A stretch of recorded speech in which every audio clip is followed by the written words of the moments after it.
Today I want to talk about a ship that I feel like doesn't get enough love around this community. Hello, I am Xarkun and this is World of Warships Legends.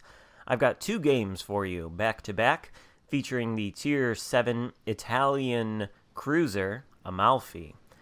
And neither of these games is especially spectacular on its own, but both of them contain at least one sequence that demonstrates something unique about this ship and goes into why I love it so much. Now, I feel like this ship is the most underrated and unappreciated cruiser at this tier in this game. There are a lot of people who are hung up on the fact that the Italian cruisers, unlike their PC World of Warships counterparts, do not have the semi-armor-piercing shells. They only have high explosive and armor-piercing. And some people say that this lack of sap makes it so that they don't have anything unique to offer. This is, in my view, incredibly wrong. Now, I'll only be talking about the Amalfi here, but some of these things apply to the Italian cruisers generally. For instance, the Italian cruisers generally are both pretty fast, pretty agile, and pretty stealthy. On the Amalfi here, I'm running Francesco Mimbelli as my commander. He's the more defensive commander, and with one of his skills, it increases the speed of the ship. So in a straight line, I've got the Amalfi going at, I think, 39 knots, maybe 39.4 or something like that, and that's without the benefit of an engine boost. That is just sailing right in a straight line. Now, there are other cruisers at Tier 7 that are as fast or faster. I'm thinking the Charles Martel, Chuck the Hammer, as I call it, Chuck Martin. That thing can go in excess of 40 knots, but it needs the French engine boost to get there. So the Amalfi, very fast. The rudder shift, with double steering gears mods installed on this ship, 3.4 seconds, quite agile. Not as agile as some of the cruisers that you can get below 3 seconds on the rudder shift, but agile enough. I don't really think you need to go any further than that, honestly. And then, even with the double steering gears, I've got Mikawa and Swirsky inspiring the commander build. No concealment mod in the mod slot, and 9.9 kilometers detectability by sea, which is phenomenal. Now, if you want to forego the double steering gears and use the concealment mod instead, and just go with the steering gears mod in the second mod slot, then you can get this concealment much closer to 8 kilometers than 10. In fact, I think it becomes the best concealed cruiser at Tier 7. So, very fast, very stealthy, very agile. Those are all ticks in this ship's favor. Now, talking about the shell types that it has, well, the armor piercing is quite effective against broadside cruisers. It can really do a number on them, as I think this Suzuya is going to find out. Maybe not with this salvo, but I think with the next one. Let's pause and take a moment as the guns reload. The Suzuya had his bow pointed toward us. He does not see us right now. We're holding back on our shot in anticipation that he's going to turn broadside, and I believe he is going to be broadside when he is spotted again here momentarily. There he is. He's not quite fully broadside, but he's broadside enough. He had no idea we were there, and you see that Citadel for 10,000 damage, so the armor piercing is nice. And the high explosive has an alpha strike comparable to the Mogami. So, both of these shell types are quite good, quite effective. They can really rack up the damage. There's really nothing to complain about in terms of the gun power, other than the guns take an outrageously long time to reload, not necessarily on the Amalfi, but on the Italian cruiser line generally, almost as if the reload time is balanced for SAP and not AP and HE, but that's the only real nitpick I have. On top of that, this ship is also pretty tanky, and we'll get into that in a second. But first, let's talk about this sequence here, where I am using the Amalfi in place of a destroyer to flip this cap. And I want to get torpedoes on the Iowa and the Scharnhorst out here, but obviously I'm very close to them, and I'm spotted as I come around the corner. All I do is pop the rolling smoke screen, or the exhaust smoke screen, whatever it's called. It's a smoke screen that lasts for, 30 seconds or so, maybe less than that, and it follows you as you travel at full speed. So with this smoke screen, in a cruiser, I am able to take this capture circle while turning broadside in front of 2 battleships to launch my torpedoes. In any other cruiser, that would be a mistake. A colossal mistake that should, if justice were to be meted out in this game, serve you with a large helping of battleship armor-piercing shells into your citadel and send you to the bottom of the sea.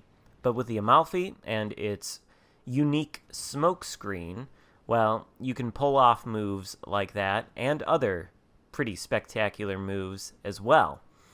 I think we're going to see the smoke screen again come into play in this game, and if this unique kind of smoke screen isn't enough of an argument to show you that this ship and this line is unique and well worth your time to play, then I don't know what more you want, because the smokescreen gives these ships a very unique flavor. Now also, the Amalfi is actually quite tanky. You wouldn't know it, really. You wouldn't suspect it if you've ever shot at one and hit it broadside, but the side armor is actually pretty robust. Now the bow and the stern can both be overmatched by 15 and 16-inch guns, no problem.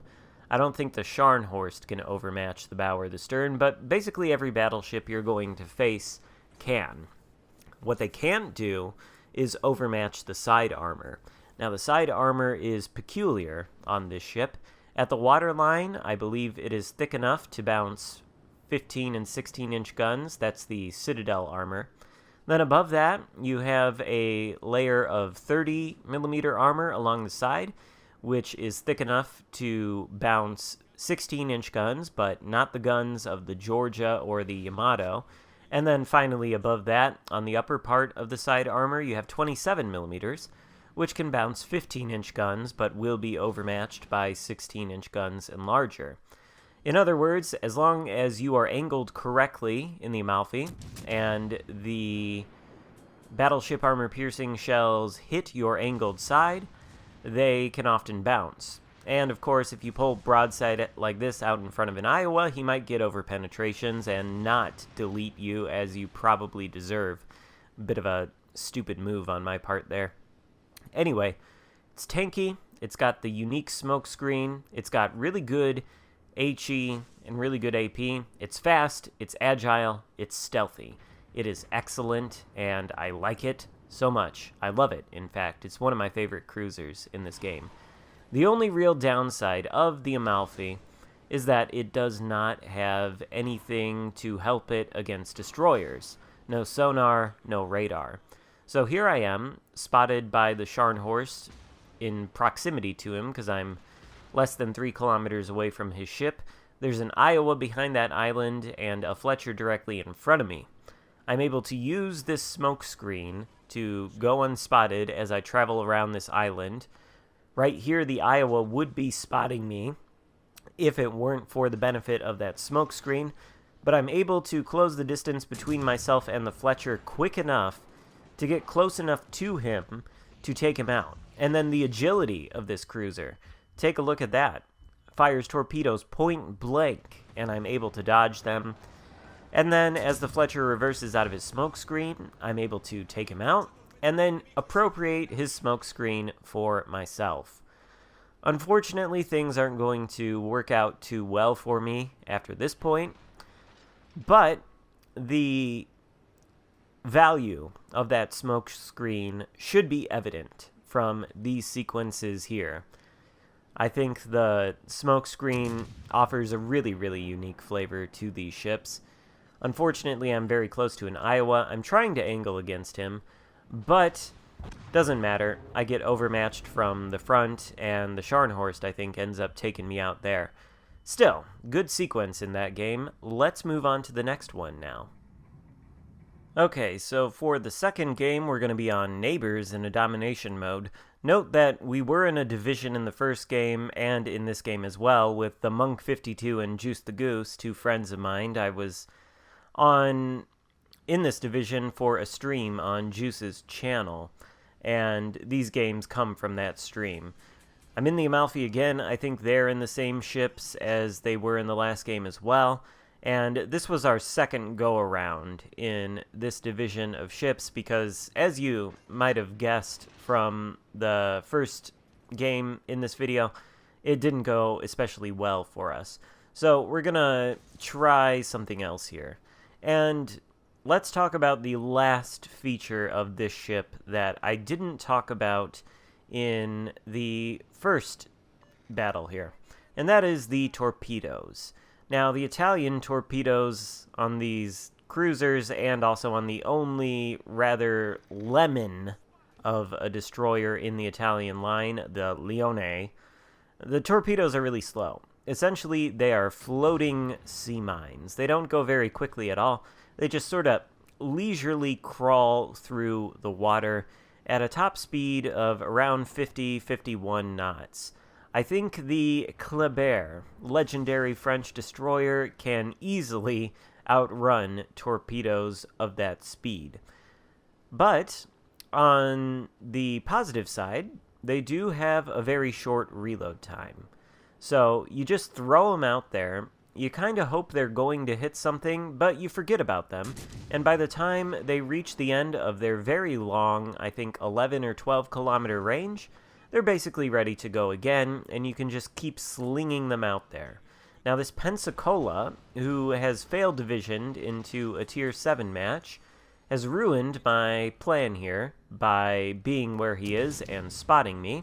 And of course, because of him, I had to turn around, I ran into an island, and then I get smacked in the citadel by whatever battleship is out there, overmatching the stern armor. So this Pensacola really needs to pay, and unfortunately, we just can't seem to get enough of our shells to land to take him out, despite the fact that we have scored 3 citadels on him. But our division mate, Juice the Goose there, in his Otago, finishes off the Pensacola as our smoke screen wears out, but thanks to our excellent concealment, neither of these battleships can spot us.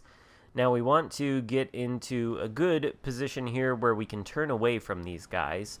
We know the Queen Elizabeth is, for whatever reason, shooting armor piercing, or rather high explosive, and it's the King George, bizarrely, who shot the armor piercing at us earlier and smacked us pretty good in our citadel. Maybe he didn't overmatch the stern. It might have just been that we weren't angled sufficiently. I don't know. Either way, this ship is tanky, or it can be, against Battleship AP. Now, as the island separates us from the King George, we discharge the armor piercing at the Queen Elizabeth, but our torpedoes are back online. So we take one set, throw it out there on the indicator, and now we're going to turn around the other way. We're going to make use of this excellent concealment and this island to hopefully avoid any damage from these battleships. But as you can see, the King George is now within our detectability range. Even so, we are going to launch the other torpedoes. We should be able to angle against these guys if they decide to shoot armor piercing. And we do have an island over there that we can always try to duck behind in order to shield ourselves if things get too heavy. Now we're broadside to the King George. We got to turn away now. Turret traverse is not allowing the guns to get on target especially quickly, but we are able to actually know the King George definitely can overmatch our stern. He does take away about 5k of our hit points there, but it's not as bad as it seems, particularly since these torpedoes do appear to be on target. So there's 2 on the King George, and the other 2 look like they're going to hit the Queen Elizabeth. At least one does. Another, how many torpedoes? 1, 2, the King George is dead, and the other 2 torpedoes are sailing toward the Queen Elizabeth, and he is also dead. So there you go. Those Italian sea mines, everybody overestimates, or underestimates them rather. People think they're kind of a joke, and in reality they kind of are. But I have gotten some of the most spectacular torpedo hits on ships with these Italian sea mines versus any other torpedoes in the game, like that double strike. Somehow their ridiculous snail pace just sort of allows them to do stuff like that. You throw them out there every chance you get, and sometimes you do get spectacularly rewarded for it.